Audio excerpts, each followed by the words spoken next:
গরিবের রেসিপি আবার রেসিপি লিস্টে আজকে ছিল কাচ্চি, তাও আবার রাত ১:৩০টার সময় বানাচ্ছি। ১ ঘন্টার মধ্যে কাচ্চি একদম রেডি করে ফেলেছি। কে পারে ১ ঘন্টার মধ্যে কাচ্চি রেডি করতে? আমি জানি না, বাট আমি পারি। আমার হাজব্যান্ড আজকে খুব আবদার করতেছিল, আমাকে একটু কাচ্চি খাওয়াও না।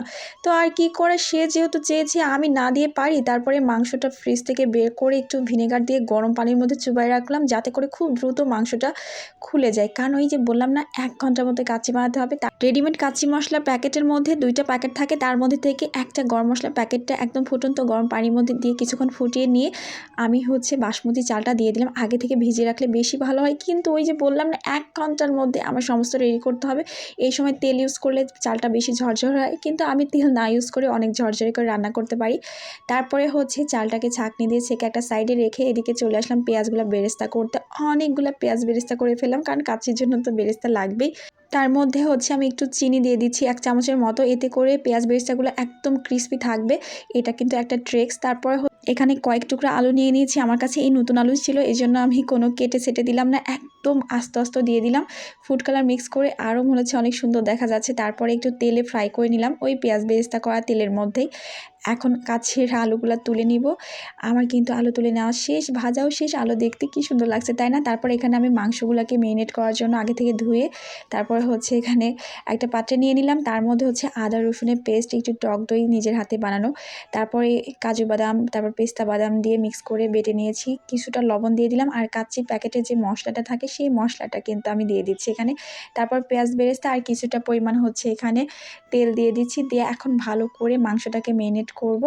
আর এটা রেখে দেওয়ার কোনো দরকার নেই, কারণ আমি তো তাড়াতাড়ি বানাবো আর আমি সবসময় ইনস্ট্যান্ট বানাই। তারপরে একটা পাত্রে আমি বেশ খানিকটা গুঁড়া দুধ দিয়ে গরম পানির মধ্যে দুধ বানিয়ে তার মধ্যে ফুড কালার আর একটু ১ চামচের মতো ঘি দিয়ে আমি রেখে দিচ্ছি, কারণ এটা কাচ্চির জন্য লাগবে। তারপরে ময়দা ছিটিয়ে দিলাম পাত্রে, কেন জানেন? যাতে করে কাচ্চিটা লেগে না যায়, এটাও কিন্তু একটা ট্রিক্স। তারপরে সেই মেরিনেট করে রাখা মাংসগুলো আমি এখন পাত্রের মধ্যে দিয়ে সাজিয়ে দিচ্ছি আর কি।